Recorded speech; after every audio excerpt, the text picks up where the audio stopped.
What up? T-Bob here. And Jake as well. And look at you. You done stumbled upon little OTB Saints, where we bring you all the latest black and gold coverage.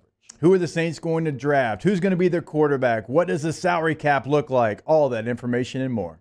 Hope you enjoy it. Like, subscribe. John, let's dive right into it. Not a ton of huge moves, but the Saints have been busy in free agency. They've signed Chase Young. They've signed a couple defensive players. They got Willie Gay. Out of all of those moves that you've seen the Saints make so far in free agency, which one stands out to you the most? Yeah, look, I think from a player perspective, it's got to be Willie Gay Jr. for me. I know Chase Young, that's a big one, right? I mean, they brought him in for a reason, but look, I just look at what he's able to bring on the field and off the field, just the energy and passion, and just is able to do a lot of things from a linebacker perspective, and he's hungry. He's a guy that wants to have more playing time. He's going to get a chance to earn more playing time.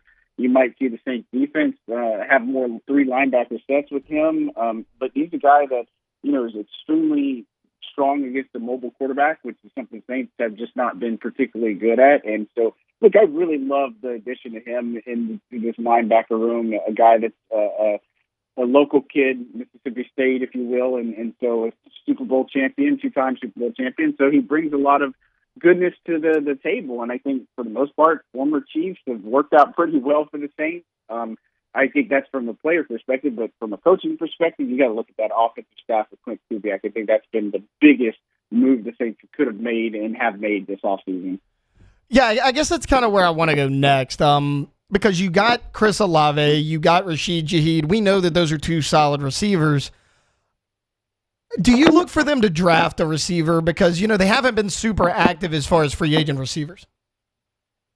Yeah, look, I think everything should be on the table. I think with the Ryan Ramczyk news, it probably makes you think that tackle is probably going to be the 14th overall pick in some form or fashion. But look, there's still receivers out there, so I think free agency is still a route that they could go. I know that they believe a lot in A.T. Perry and his ability. They really are high on Coach Keith Williams, Coach Dub, that they brought in. That's going to emulate and be a little bit more like Curtis Johnson was for this receiving group, and so it's going to help these young guys grow up a good bit. They really like the idea of Cedric Wilson, and a guy like Hunter Renfrow is still out there, so that's somebody to keep an eye on. But they really want to find a possession guy, and that's really where we probably should look at a little bit more. And look, Olave could be that top guy, that number one guy, but I think there's a certain prototype that you're looking at in that aspect. And so I think when you look at 45, that could be something that's on the table. Look, I wouldn't rule out a tight end potentially. I think that's something that is also up for debate. But this is a tackle-rich draft for this team to look at, and so I would expect them to at least come up with some type of combination, whether it's an offensive lineman and maybe a skill position. That would make a lot of sense. As far as offensive line goes, I mean, it's no secret, right? The Saints need offensive linemen in a big way. What have you kind of heard as far as like maybe who they're targeting or how they feel about the guys they currently have on the roster? Yeah, I mean, so look, I think the interior they feel good about, right? I mean, Eric McCoy and Cesar Ruiz, and as far as that goes, and then you look at where the things go from there. They like veteran James Hurst. He's a guy that could play left guard, left tackle. Trevor Penning, they haven't given up on him. He's going to play at left tackle this upcoming season as far as the plan for now. And I think the big question mark is Ryan Ramczyk. And obviously that's not a good situation. And here's the thing that people got to remember. No matter what has happened, it's not like his knee issue is going to just magically get better. It's going to be something that they're going to have to manage. And so maybe they've jumped the gun a little bit in saying that he might not play this year, but it's something that he's going to miss some time, obviously. And so I know they believe in guys like Landon Young. They really want to see a lot more of what they have in Nick Saldivari. And I know that may not excite fans, but I think where it leaves them is when you're running a Clint Kubiak offense, you have to have the offensive line that supports it. I don't know that they have those pieces in place right now. And even at the owners' meeting, they didn't rule out bringing a guy like Andres Pete back. And so I think that's even something that could be on the table. But there's other guys like a Dalton Reisner that's still out there. They picked up Oli Udoh. He's a guy that's familiar with Clint Kubiak and Andrew Janako. So I think that they have some guys. They could field a starting lineup right now. but I question the durability. I question where they could be at. Guys like Trey Turner did exceptionally. It's supposed to be an exceptional ad, but he got hurt early in camp. I think that's somebody to keep an eye on. And then a guy like Cam Irving really stepped in a big way. So I think there's some ways they could fill this in free agency. But I think the draft, you just can't put a patch on this. You got to really make sure that you put a permanent fix here and try to get somebody. I'm glad you mentioned Dalton Risner. He's a guy that I've kind of been keeping my eye on for a while because I agree with you. He kind of would be a good fit here in New Orleans. You got a guy like him. You got Mekhi Becton out there. I mean, these are guys that are solid players, but they may come with a higher price tag. I mean, what do you think the Saints would – I mean, were those guys they would go after, or are they looking more for young guys in the draft? Well, I think that should be on the table, and of course, Mekhi Becton has familiarity with John Bitten, the offensive line coach, so that's something that makes sense. I think as you go deeper into free agency, you're going to start seeing more of just the one-year deals, right? And I think, for a guy like Risner, he's a guy that waited too long in free agency. He can start. He is a capable offensive lineman in this league, but again, as you wait in this process and you're trying to get more money, sometimes that's not always the best thing because he didn't have a particularly good year. Again, the familiarity is there with him. But, I think him and Becton are two big targets to keep tabs on. And so, I think in this offense, yes, they probably would have their preference of filling it with veterans. But I think inevitably, this is the year where if you're going to draft somebody, you can't take the guy from the smaller school who hasn't had the experience. It just hasn't worked for them. And case in point, look at Penning, look at, Marcus Davenport, look at Peyton Turner.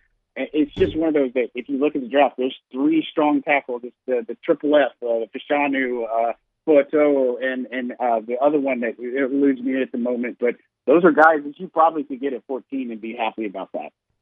John Hendrix, our guest right now. John, you mentioned earlier, if they don't go after a big-bodied receiver in the draft or free agency, tight end is a possibility as well. A couple of people have put out mock drafts, and they've actually mocked Jaheim Bell, the Florida State tight end, to the Saints. If the Saints were to get a tight end, they got a few of them on the roster now. What does the future of the guys on the roster kind of look like if they go tight end in this draft? Well, look, I don't think you can have too many. I mean, Taysom Hill is his role. I mean, he's part of the plans, the offensive plans, even though I know people have talked about trading him and all this other stuff and everything I've been told and everything we were told, that's not going to happen. And so I think he's part of that room. But, essentially you had Juwan Johnson and Foster Moreau. And so they got some guys from the practice squad that they carried last year that are on there. But, free agent market isn't strong. It's a lot of old veterans and such, and I just don't think that's the way that you look at it. And so, look, I'm a firm believer that that's a position where you can get a game changer, a Brock Bowers, a Theo Johnson. I mean, there are some extremely talented tight ends in this class right now. And so I think that's why I say you can make the case that, if they can address something at 14 as the offensive lineman, then you could go 45 with another one.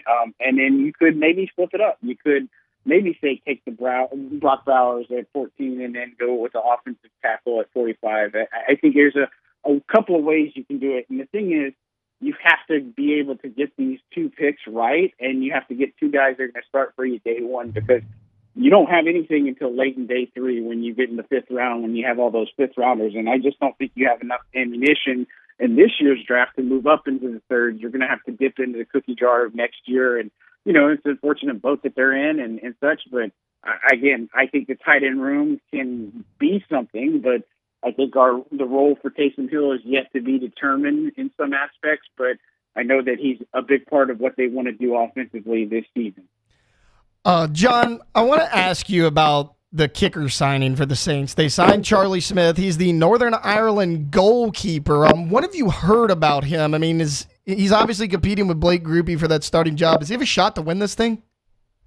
Well, I mean, of course, probably it's a little bit premature because I think Blake Grupe, obviously, you look at him last year, he took the job for a little less. I mean, that's really what happened there. It was neck and neck, but I think as you looked at it and those who were watching in training camp and paying attention saw what Grupe was able to do. I mean, he has leg, he has distance, he has a lot of the attributes that you like. And so, look, I think competition is always something that you're going to always embrace. And, for the Saints, it's an interesting and intriguing prospect. I mean, it's more than just being able to kick a long field goal with the wind. I mean, everybody knows that. There's new kickoff rules that are in place. I think that's going to play a factor in it as well. But look, an intriguing prospect that he's signed to a 3-year deal. Maybe it's something there. Maybe it's not. But I think with Groupie, he was a much better player, a much solid player at the end, towards the back half of the season than he was early on. And look, I think Darren Rizzi does a fantastic job, him and Phil Galliano on the special teams. And so whoever's the kicker is going to be a good one for the Saints. And I think he's going to be an intriguing one to watch kick. That's for sure. John, before I get you out of here, I do want to switch to the defensive side of the ball a little bit. We talked linebacker with Willie Gay. I want to talk safety real quick because, that's a spot that a lot of people thought the Saints were going to be more aggressive in free agency. They weren't. How do you feel about, they obviously re-signed Tyrann Mathieu, who's getting up there in age, but you got Jordan Howden, you got Jonathan Abrams. How do you feel about those two younger guys?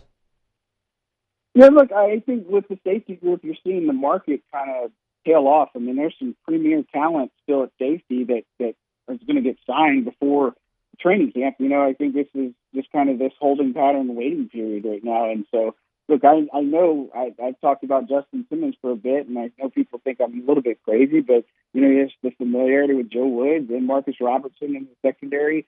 It just depends on what he wants to do, because I'm sure he's a guy that can start. I know he can start in a heartbeat. The Saints do believe a lot in Jordan Howden. I think that's one of the evaluations they got extremely right last year, along with Brian Brzee.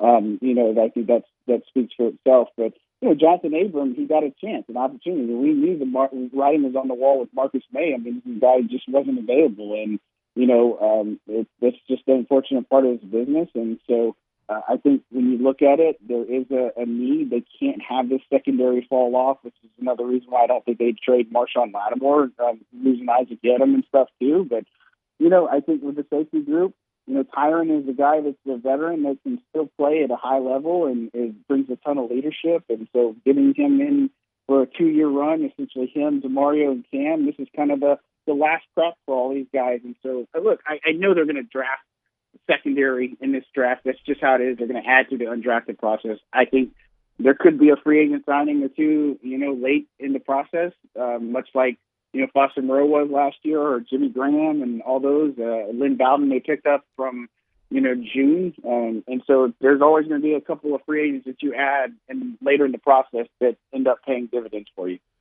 John, I'm going to let you go. I can't be here long enough. You were just a wealth of information there. Thank you so much for joining us. Wow, just amazing black and gold takes right there, Jake. I don't think I've ever heard any takes that are better than the two guys that just gave you that take. And you can keep getting them by going ahead and liking, subscribing, ringing the bell to get notifications when we post. Have a great day. We'll see you on the next OTB Saints.